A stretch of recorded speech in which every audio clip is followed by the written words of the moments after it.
CTV News with Lauren Stallone. Good evening. Thank you for joining us. We begin tonight with the potential for more staff cuts at Fanshawe College. The school's president has announced a voluntary incentive package for all staff who may be open to it. As Brian Bicknell reports, it's something many post-secondary institutions are exploring in the face of reduced enrollment. Fanshawe College student Jasmine Taninga was devastated to learn more college faculty she depends on may soon be gone. I have to have those resources that are reaching out to me and that I can communicate with, and then by lessening the staff and lessening the availability for us, it affects us directly as students. Students and staff at Fanshawe are absorbing the reality the college's workforce could be reduced even more. In a letter to staff, Fanshawe College President Peter Devlin said, "Our efforts to reduce our workforce have not fully reached our goal, and as a result, we'll be taking additional measures to ensure long-term stability. To support this effort, we're offering all full-time employees a voluntary exit incentive." I deliberately announced a voluntary exit incentive before Christmas because I wanted employees to take the time to think about this opportunity.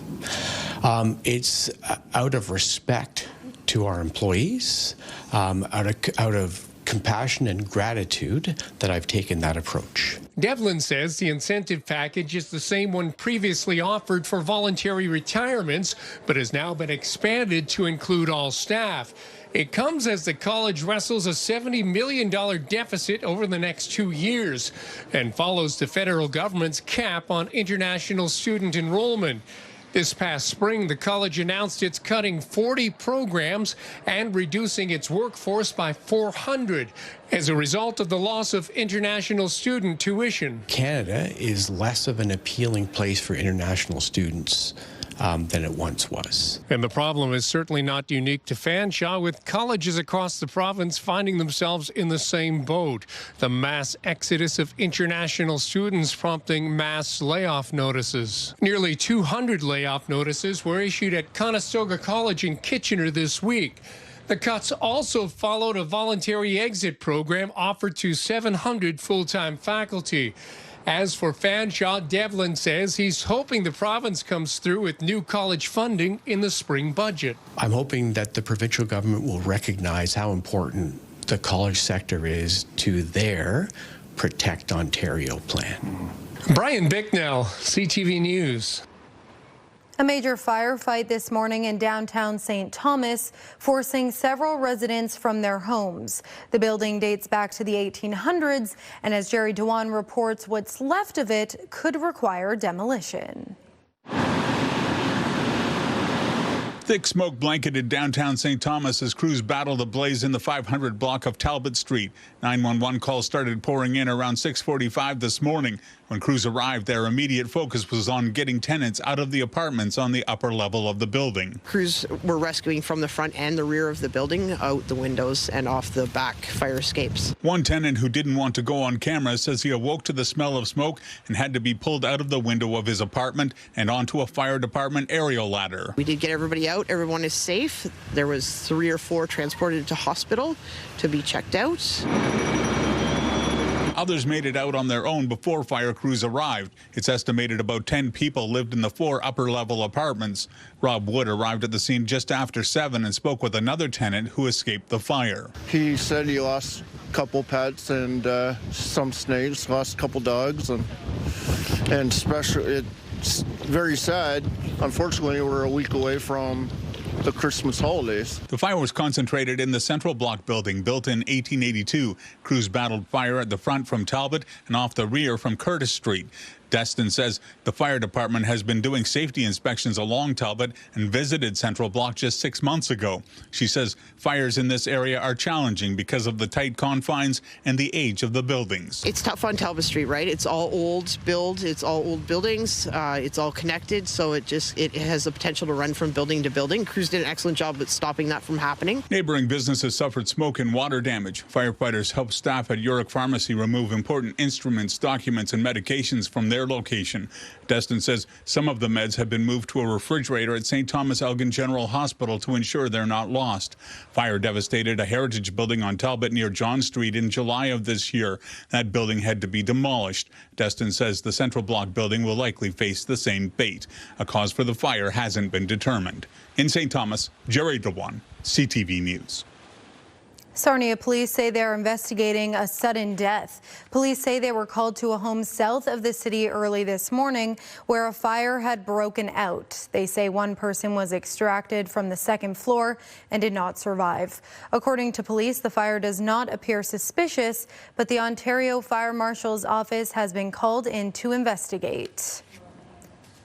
Meanwhile, police say one person suffered life-threatening injuries in a crash this afternoon in West London.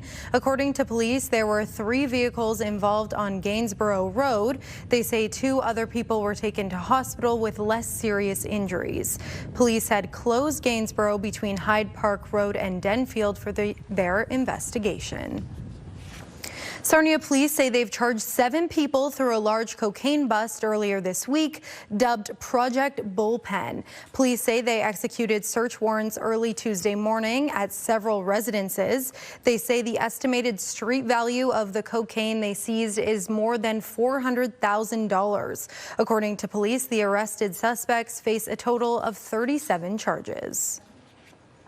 Officials with one of London's frontline homeless agencies are bringing concerns to City Hall over a proposed Good Neighbour clause. It would apply to future contracts with those agencies, but as Daryl Newcomb reports, they believe the city's most vulnerable will face the consequences. It feels like there's something going to be added to our funding agreements that feels a little bit punitive. The executive director of London Cares says this week's council meeting was the first time she heard that a Good Neighbour clause might be added to future funding contracts. At this point, Chris Moss has more questions than answers about what the clause might require, but worries that if there are financial penalties, the consequences would ultimately hurt homeless Londoners. If we lose funding, that loses programs, that reduces staffing, which reduces support on the streets. On Tuesday, Council paused approval of a new procurement framework for housing stability services for 6 weeks so that staff could consider adding a Good Neighbour agreement. Already included by some other municipalities, it was one of the suggestions brought forward to a new task force by the Old East Village BIA. The congregations, the loitering, the defecation in front of the social services, be more accountable to the operations that you have, just like a business would be. We have staff that clean, we have maintenance, we have people who have peer programs where the people who run houses themselves help each other keep property clean. We do a lot, but the volume is too much. So right now in London, there's 2,279 people living on the street. We're all funded for like hundreds of people, not thousands of people. The task force held its first meeting on December 4th. Led by the BIA, it included a couple members of City Council, representatives from emergency services, some healthcare professionals, but no frontline social service agencies. I can understand the concern, but the first meeting was not the time to bring them to the table. There was no one with lived experience at that table. There's no social services at that table. I think there's something missing from that solution. Still in the early development stage, councillors will be working with city staff to draft a potential Good Neighbour clause for council consideration early in the new year. We are failing the most vulnerable on the streets. We are failing those individuals. So why can't we all work together to come up with a solution, not only for the most vulnerable, but for also those that are the economic drivers and the people that live in our neighborhoods. But we all have to be at the table to have those discussions and come up with things that are actually going to make change, not just punishment. City staff will propose a Good Neighbour clause to a council committee at the end of January. Daryl Newcomb, CTV News. A London man pleaded guilty today to stabbing an elderly woman who was out walking her dog. With more on the case at the London courthouse, here's Nick Paparella. Oh, I thought he was going to kill me. I thought it was going to be a ball in her head, but I was scared. That's how 78-year-old Betty O'Loughlin felt after being randomly attacked and viciously stabbed 6 times in August of 2024 while out walking her dog along Bridges Street in East London. Pushed me down on the ground, and then he started hitting me with the knife, but the knife didn't slide me. Betty recovered from the injuries after receiving staples in hospital, but passed away this past summer from issues not related to the incident. Now the man responsible for the attack, 33-year-old Christopher Young Huff, pled guilty in court to 1 count of aggravated assault in connection to the case. In an agreed statement of facts, Crown Attorney Kara Douglas said the assault appeared to be completely unprovoked. The court heard that Young Huff suffers from mental health issues. At the time, he reached out to his mother, Shannon Young, about the stabbing, and she called police. In a witness statement, she said, "He texted me and said he stabbed an old lady. I said, 'Jesus, what are you talking about?' I kept telling him, 'You need to turn yourself in.'"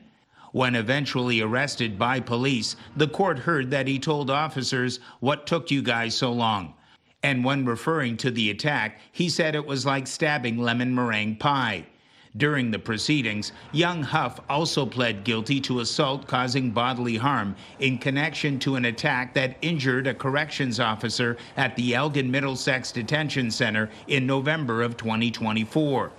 The case has now been put over until January 19th, with the Crown seeking a psychiatric assessment before looking into a dangerous offender application in regards to Young Huff. Nick Paparella, CTV News. A man accused of several violent sexual assaults in southwestern Ontario decades ago has been denied bail. 52-year-old Jason Timothy Davidson appeared in court Wednesday. According to police, these assaults happened in 1997 in the Sarnia and Chatham areas. Police say 4 young women were picked up, then assaulted in rural locations. Police say DNA linked the 4 incidents to Davidson, who later moved to British Columbia. A roaming pony sparked an early morning call for Chatham-Kent animal control officers. A young horse was spotted trotting loose within city limits just after 5 a.m. With help from a local horse enthusiast, the pony, later nicknamed Peanut, was safely confined. After going unclaimed, Peanut was adopted into a new suitable home. Animal control reminds residents that horses and ponies are only permitted on farming lands. A milestone in the village of Lucknow, a new daycare center which will begin operating in January, funded almost entirely through a widely successful country music festival. Scott Miller reports. The Bruce County village of Lucknow is getting a new daycare in the new year. Yeah, we got occupancy yesterday actually, and it opens January 5th, and I think it starts with 70 kids coming up, so exciting times for sure. The new 86-space Unique Minds Childcare Center was made possible by the Lucknow Kinsman Club. The bright minds behind Lucknow's Music in the Fields Country Festival had long been looking for a warehouse to house the multitude of stuff they used to put on the yearly outdoor concert, as well as a clubhouse to meet at. When they heard there was a shortage of childcare spaces in Lucknow and area, they joined forces with Unique Minds to build Kin Center, a warehouse and clubhouse for the Kinsmen, and a daycare and before and after school center for up to 86 kids. The Kinsman's motto is serving the community's greatest needs, and we actually found out that we had 90 kids that didn't have a place for daycare. So by doing this, it allows us to meet that motto, serving the community's greatest needs, and provide that daycare space for the town of Lucknow and area. Leanne Ryan from Unique Minds says they had only about 30 spots available for kids and a large wait list of kids wanting in at their current location.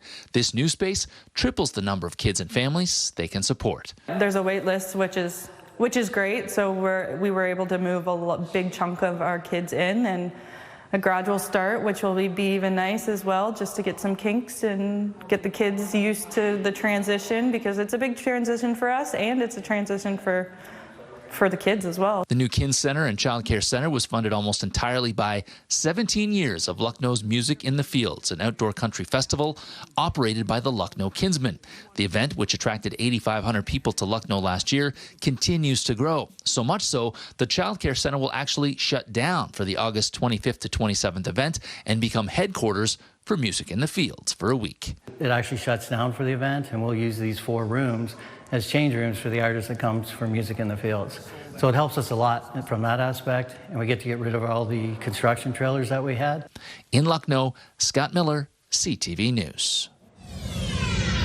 Coming up, with Christmas only a week away, a woman from Uxbridge is making sure the man in red gets those last-minute requests.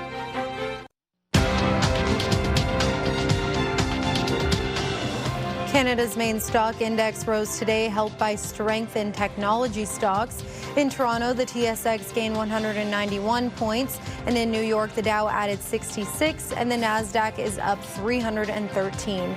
The Canadian dollar gained a modest 0.04 of a cent today, and on commodity markets, gold lost $9 an ounce, and oil added 19 cents a barrel. The Prime Minister is meeting with Canada's premiers, the state goal defending Canada against aggressive American trade policies. As Abigail Beeman reports, they're also trying to work better together instead of each other. Thank you. Thank you so much, everyone. Ontario and the federal government sign a deal to cut red tape for major projects, including the Ring of Fire. Today's agreement is the last step in our plan to get shovels in the ground this June. America's jobs and growth are at stake. Looks like the two leaders are still on different pages about the Ronald Reagan ad that angered the U.S. president. Watch the Prime Minister's face and judge for yourself. Well, number one, that was the best ad that's ever been run, 12.4 billion views. We wanted to bring it to the attention of the American people. Mark Carney said Canada was close to a deal on sectoral tariffs before the ad. My judgment is that that is now going to roll into the broader CUSMA negotiations. So we're unlikely, given the time horizons coming together, to have a sectoral agreement. Although, if the United States wants to come back on that in those areas, we're always ready there. Meanwhile, the United States Trade Representative told lawmakers what the U.S. wants resolved in order to extend CUSMA. Jameson Greer shared remarks from a closed-door meeting targeting a number of things, including Canada's Online Streaming Act and supply management policies that unfairly restrict market access for U.S. dairy products. We'll continue to protect supply management. Trade experts say it's good news for Canada that Greer's feedback showed many U.S. stakeholders are supportive of CUSMA. Sure, we can talk about tweaking on the margin, but ultimately the threats of blowing up the agreement writ large are not what U.S. businesses and U.S. companies would want. CUSMA top of mind for premiers as well. The Prime Minister held a virtual meeting with them this afternoon. His office tells CTV News the focus was almost entirely on CUSMA and international trade. Abigail Beeman, CTV News, Ottawa. Good evening, I'm Rita Ismail. The rain has moved in. We're expecting 20 millimeters by tomorrow morning, and once it exits, a big freeze in behind it. The temperatures will drop overnight tonight, a big swing for us. And as a result, Environment Canada has issued a special weather statement. I'll have the full forecast for you on the other side of the break. It's time to build a toy mountain. Make this holiday season merry for so many kids. Bring new unwrapped toys to CF Masonville Place. All in support of the Salvation Army. We will be collecting donations November 21st to December 24th. With all donations helping families right here in our community. Toy Mountain, supported by Gomez Appliances, London Bass Center, and UBC Built Local 1946. Let's make this the best toy mountain ever. Visit ctvlondon.ca for more ways to donate.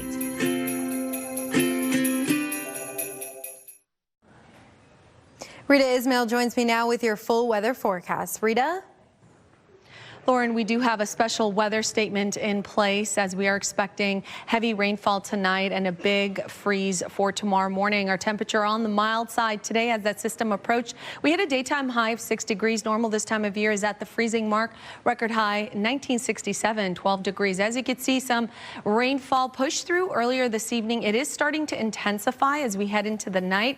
It is all a part of this big low pressure system that will take its time moving out. By tomorrow, we're going to switch from rainfall to snow and gusty winds. Here's how that plays out. So overnight tonight, again, some embedded thunderstorm activity in the next hour or two before freezing rain and then changing to some snowfall before we start to see those lake effect flurries and snow squalls, especially throughout Midwestern Ontario, the eastern shores of Lake Huron. Those snow squalls really picking up in between noon and 2 p.m. tomorrow, and even for parts of London.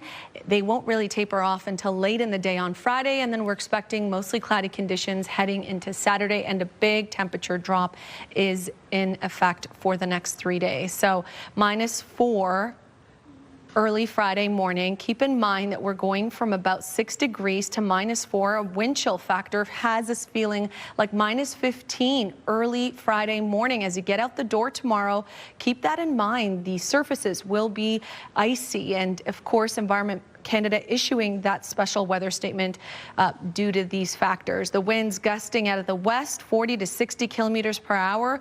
Our high tomorrow, -4, a big contrast to where we were today with that high of 6. Heading into Saturday, mostly cloudy at the freezing mark. The chance of flurries is there. -6 on Sunday. It will be quite chilly, but we are expecting to see the sunshine on Sunday, -2 on Monday, and then another similar pattern developing midweek next week. Tuesday, we bump back up to 5 degrees, but the good news is it doesn't appear that we have any rainfall in the forecast, and then we are expecting some light flurries Wednesday and Thursday. Lauren? Thanks, Rita. The Farmer's Almanac is predicting a white Christmas for most of Canada next week. Ontario, Quebec, the Southern Prairies, and parts of BC will have snow on the ground for Christmas, depending on storm paths and temperatures. British Columbia's northwest coast is the most likely region to have no snow on the 25th. Most of the territory should get snow as well, but that's not the case for much of Atlantic Canada. The cost of some holiday traditions is going up, especially at the dinner table. Maria Charoux takes a look at the biggest price increases at the grocery store compared to last Christmas. Grocery stores are getting busy with the holiday season soon in full swing, and some shoppers say they're watching where their dollars go. I try and buy everything on sale. Very expensive this year. The prices have really went up. CTV News compared the cost of a cart full of holiday staples this year versus last, using old online flyers and in-store prices. Experts say the price of turkey has stayed relatively stable, but this 6.2 kilogram grade A butterball is over $4 more expensive. This bagged salad is up about $2, and each can of cream of chicken soup costs a little under $1 more. Now, some relief. Frozen baby blend was on sale, 2 for $5, and several items were the same price as last year. A 15-pound bag of russet potatoes, 2 packets of gravy, and a box of shortbread cookies. Now, let's say your family likes a traditional beef roast. Here's a more affordable cut, about 2 kilograms of sirloin tip. Last year, it would have cost nearly $26. This year, closer to $66. That brings our total to nearly $135 compared to $90 in 2024. The beef prices we're experiencing now are kind of a hangover from dry weather in 21, 22, and 23. Food economist Mike von Massow says drought across parts of North America drove the price of feed up. And with cattle prices not keeping pace, some farmers shrank their herds. It'll take time to rebuild supply. He adds families are making compromises. People are buying fewer gifts or cheaper gifts, and then some people are saying we're going to have smaller holiday gatherings. Back here at the grocery store, shopping the sales and swapping out the protein could help keep costs down. Maria Charoux, CTV News, Charlottetown.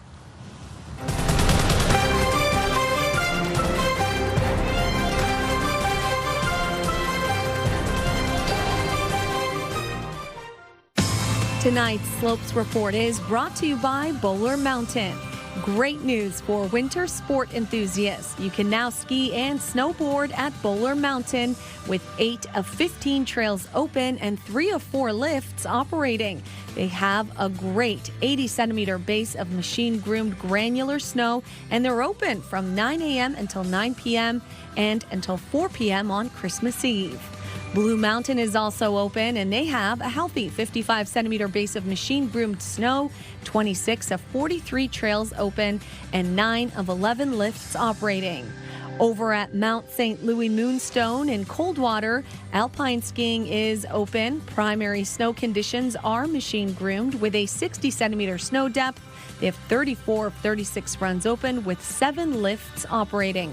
Now, although the forecast is not ideal with some rain and milder temperatures tonight, not to worry, the automated snowmaking systems at Bowler Mountain and Blue Mountain cover most of their terrain to ensure excellent conditions year-round. Have a great weekend and happy skiing.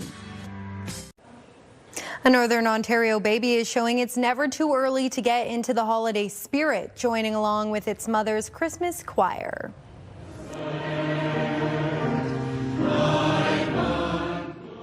Just 4 months old, and Little Senna has already racked up over 6 million views for appearing to mouth along to the group's Christmas carols. A fellow singer noticed the infant wearing headphones trying to sing along and recorded the adorable scene. A woman from Uxbridge, Ontario has set up a mailbox outside her home where the local kids can leave their letters to the man in red. CTV's Adrian Gabriel has more on spreading the holiday spirit. On a country road north of Toronto, children from far and wide arrive with letters in hand, destined for the North Pole. It's truly magical that they actually get the Santa's mailbox. Go this way, dear. 7 years ago, Melanie Provis and her husband began setting up a few modest Christmas decorations outside their family home. We started with 2 lonely little reindeer. Oh, there he goes. Yeah. Since then, they've added a few more. About 30 plus blow-ups. This year, we have 30,000 lights. A few years ago, they also added this red Santa's mailbox. A gaggle of children from the area began to arrive with letters for jolly old Saint Nick. At first, I'd get maybe 20 letters, 30 letters. That, too, has since grown in volume. This year, I did over 200 letters. Each batch of letters is sent to Santa, who replies back with a handwritten letter of his own. In gold or silver sparkly ink, and they also get a little certificate that says they've been on the nice list. Each letter offers a glimpse into the hearts and minds of the children who visit. Some of the kids share their wish list with Provis. A lot of the kids ask for certain things. I had one little boy asking for his mommy to come back, that she had just passed away. This time 2 years ago, Provis's brother unexpectedly died. He was also a big supporter of her Santa's setup. We have some decorations dedicated to him. I hope he sees them from heaven. Did the boys get their letters? For Provis, her wish each Christmas is to share the magic of the season. It fills your heart with joy. With the world the way it is now, if you can make somebody happy and by a simple letter, why not? A shining, selfless act that's brightening the lives of hundreds over the holidays. Adrian Gabriel, CTV News, Toronto. And that reminds me, I still have to send my letter. Thanks for watching. We'll see you next time. I'm Lauren Stallone. Have a great night.